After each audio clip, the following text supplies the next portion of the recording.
पूरे देश के अंदर जल की एक एक बूंद के संरक्षण के साथ ही जल के उचित प्रबंधन के बारे में आदरणीय प्रधानमंत्री जी के विजन को उत्तर प्रदेश सरकार प्रतिवर्ष भूजल सप्ताह के रूप में आयोजित करती है।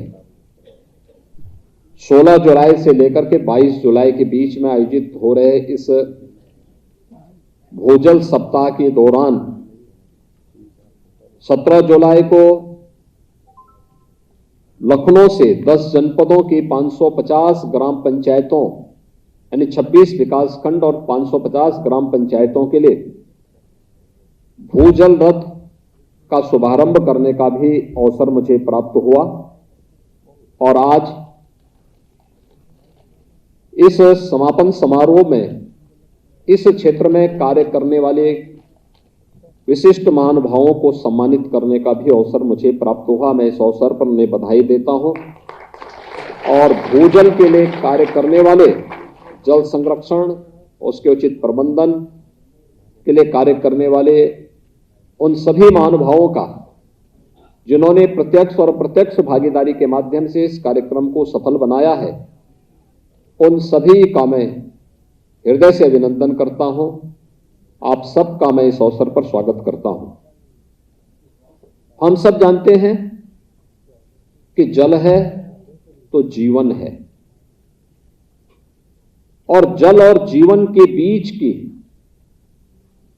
इस भाव को समझता हर व्यक्ति है, लेकिन उसके उचित प्रबंधन के बारे में जो प्रयास होने चाहिए उसमें कहीं ना कहीं वह व्यक्ति चूक जाता है। अनेक उपाय हैं, आज की चिंता है, लेकिन ये आदिकाल से ही जल को भारतीय मनीषा ने बहुत पवित्र भाव के साथ उसे देखा था। पृथ्वी सूक्त में जब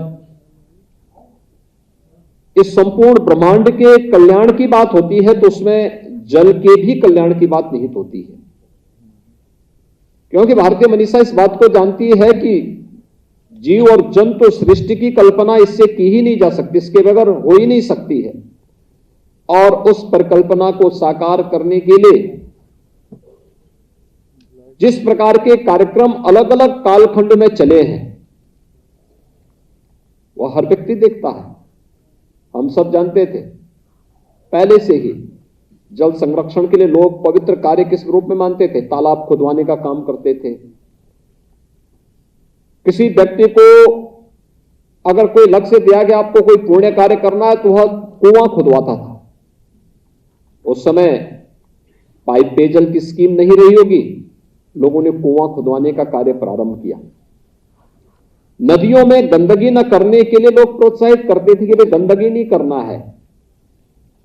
उसको पवित्रता के रूप में हर गांव ने अपने यहां भारत ने देश के अंदर नदियों की पवित्रता की जब बात की तो उसको मां जैसा पवित्र भाव दिया और गंगा मैया के रूप में हमने भारत की सबसे पवित्र नदी को मान्यता दी। तो मान्यता देने के साथ ही आप जाते होंगे गांवों में, अनेक गांवों में जब मैं जाता हूं मैं देखता हूं वहां की गांव की छोटी सी नदी, कोई छोटा सा नाला है, लेकिन गांव के लोग उसी पवित्र भाव के साथ गांव की गंगा कहकर के उसे संबोधित करते हैं। गंगा भारत की इस पवित्र धारा जो भारत के अंदर भारत की ऋषि और कृषि दोनों परंपराओं के संवर्धन में अपना योगदान दी है, वह गंगा है।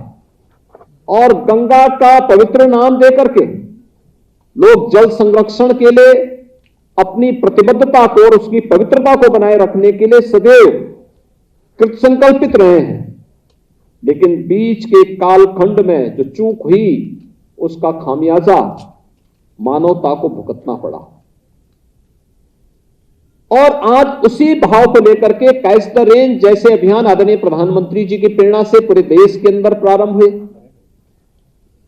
अमृत सरोवर जैसे कार्यक्रम प्रारंभ हुए, रेन वाटर हार्वेस्टिंग की व्यवस्था को मजबूती के साथ आगे बढ़ाने के लिए हमें इसके लिए आवश्यक कानून बनाना पड़ा। और भी अन्य अनेक प्रकार के कार्यक्रम हम लोगों को आगे बढ़ाने पड़े। ये कितनी चिंताजनक स्थिति है कि सन 2000 में प्रदेश के अंदर जितने विकासखंड अति क्रिटिकल थे, मात्र 17-18 वर्षों में उनकी संख्या बढ़ करके उससे कई गुना हुई।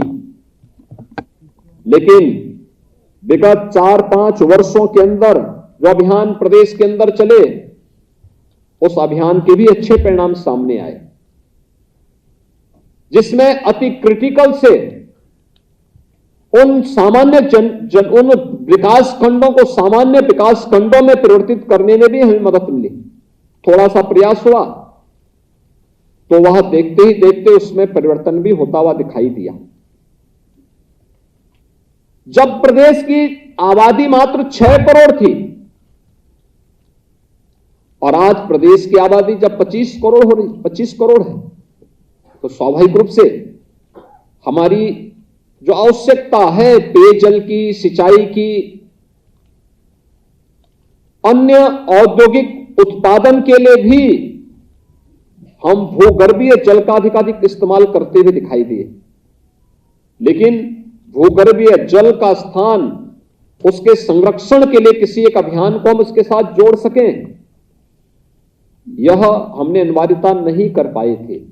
और इसीलिए डार्क जोन की संख्या बढ़ती गई, खारा पानी की समस्या बढ़ती गई, आर्सेनिक और फ्लोराइड की समस्या देश के सामने एक चुनौती के प्रदेश के सामने एक चुनौती के रूप में आती हुई दिखाई दी। जब फिर से हम लोगों ने उसके प्रबंधन और संरक्षण के लिए, संवर्धन के लिए फिर से कार्य योजना बनाई, आज देखते ही देखते इसमें एक परिवर्तन देखने को मिला और इसमें सबकी सहभागिता हो सकती है। मुझे बताते हुए प्रसन्नता है कि विगत 5 वर्ष के दौरान प्रदेश के अंदर हम लोगों ने 60 से अधिक नदियों को पुनर्जीवित करने में हमें मदद मिली।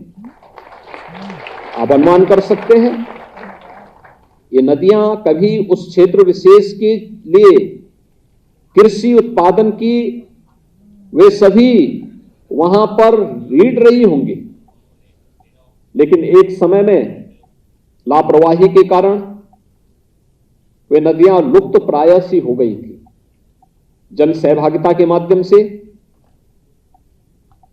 ग्राम्य विकास और अन्य विभागों ने जब जल शक्ति विभाग के साथ मिलकर के इस कार्यक्रम को आगे बढ़ाया, वे नदियां फिर से पुनर्जीवित हुई।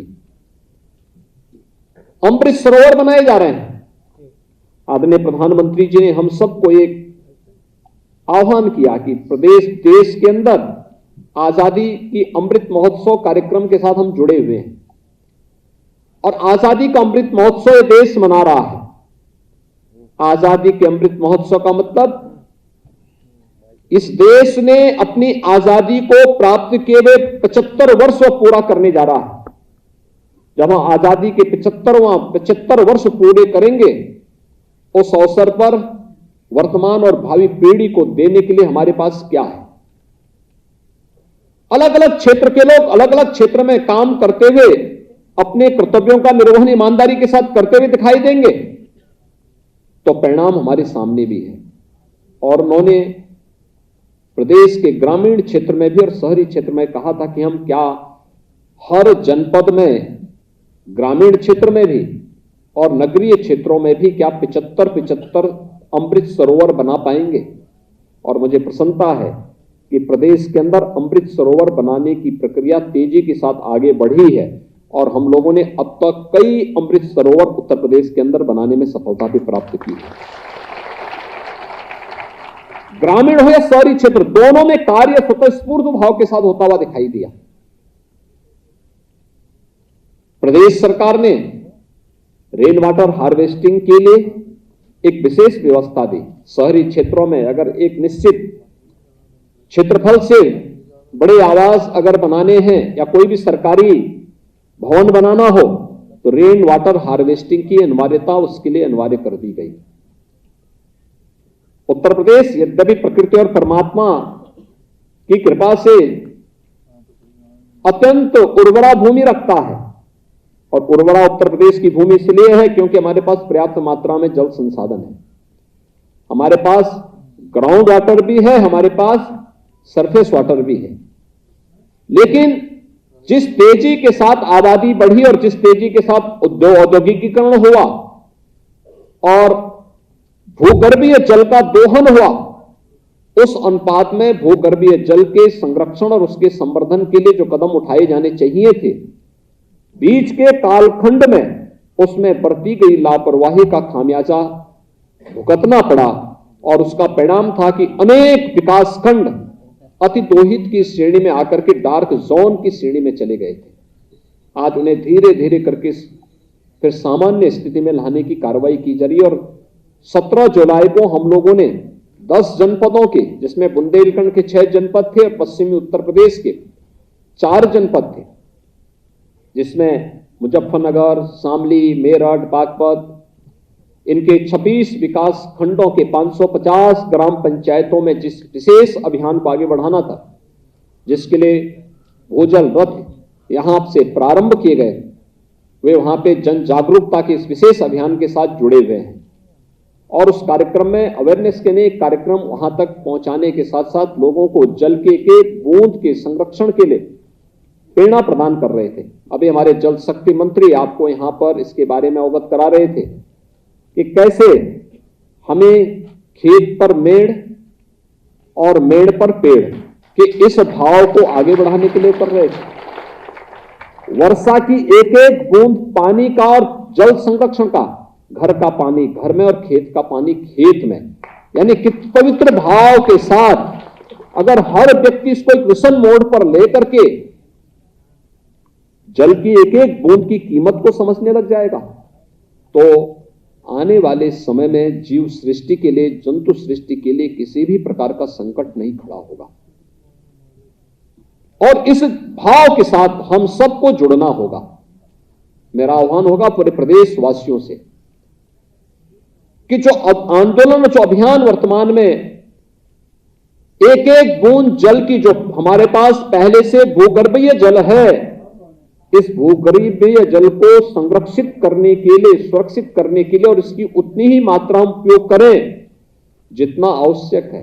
अक्सर होता क्या है, आप घर में जाते होंगे, कहीं जाते होंगे, पाइप पेयजल से कोई पानी आता है, हम उपयोग करते हैं और पानी भी पीते हैं। एक गिलास पानी लिया लेकिन नल खुला छोड़ देते हैं, दातून कर रहे हैं, आपको आवश्यकता नहीं लेकिन आप उसको खुला छोड़ देते हैं। उसकी कोई कीमत नहीं समझते। हमें एक एक बूंद जल की कीमत, जो मौजूदा व्यवस्था उसकी भी समझनी पड़ेगी और जो व्यवस्था समाप्त, यानी जो हम नई व्यवस्था देने जा रहे हैं उसको भी, चाहे वह रेन वाटर हार्वेस्टिंग का हो या इस संबंध में जो अनेक मॉडल बनाए गए हैं, उन सबको भी हमें इसके साथ, अमृत सरोवर को इसके साथ जोड़ना पड़ेगा। पुराने सरोवर और तालाबों को, कुओं को फिर से पुनर्जीवित करना पड़ेगा। और जैसे भी हो सकता है एक एक बूंद जल की अगर हम सुरक्षित करते हुए उसे संरक्षित कर सकेंगे तो भूगर्भीय जल की का जो संकट आएगा, उस संकट से हम बच पाएंगे। और उत्तर प्रदेश की जो भूमि सबसे उर्वरा भूमि मानी जाती है दुनिया के अंदर, उस भूमि की उर्वरता को जल संरक्षण के माध्यम से, भूगर्भीय जल के संरक्षण के माध्यम से हम बनाए रखने में हमें सफलता प्राप्त हो पाएगी। आज के इस अवसर पर भूजल के उचित संरक्षण और संवर्धन के लिए जिन संस्थाओं और महानुभावों ने यहां पे कार्य किया है, मैं उन्हें हृदय से बधाई देता हूं। विश्वास व्यक्त करता हूं कि उनके साथ अन्य अनेक संगठन और संस्थाएं भी इस दिशा में अपने स्तर पर प्रयास करेंगी। मेरा आप सबसे आग्रह भी है कि हम लोगों को इस दिशा में और अच्छे प्रयास किए जाने की आवश्यकता अभी है। आपने देखा होगा मानसून 1 महीने से ज्यादा लेट हुआ है और जब एकाएक आएगा तो उससे काफी वह वहां पर नुकसान भी करता है, लेकिन फिर भी हमारी पहले से तैयारी शासन स्तर पर तो हो रही है, विभिन्न स्वयंसेवी संगठन भी इसके साथ जुड़े हुए हैं। लेकिन अगर हम सभी लोग मिल करके, पूरा प्रदेश इसके साथ मिल करके इस अभियान के साथ जुड़ेगा तो हम इस पवित्र लक्ष्य को प्राप्त करने में हमें सफलता प्राप्त होगी। मैं एक बार फिर से भूजल सप्ताह के समापन कार्यक्रम के अवसर पर आप सभी महानुभावों से और प्रदेशवासियों से मैं यही अपील करूंगा कि वह भूगर्भीय जल के संरक्षण के साथ साथ वर्षा की भी एक एक बूंद जल को सुरक्षित और संरक्षित करने में अपना योगदान दें, जिससे जीव सृष्टि और जंतु सृष्टि को हम बचाने में अपना योगदान दे सकेंगे। आप सबके प्रति मेरी शुभकामनाएं।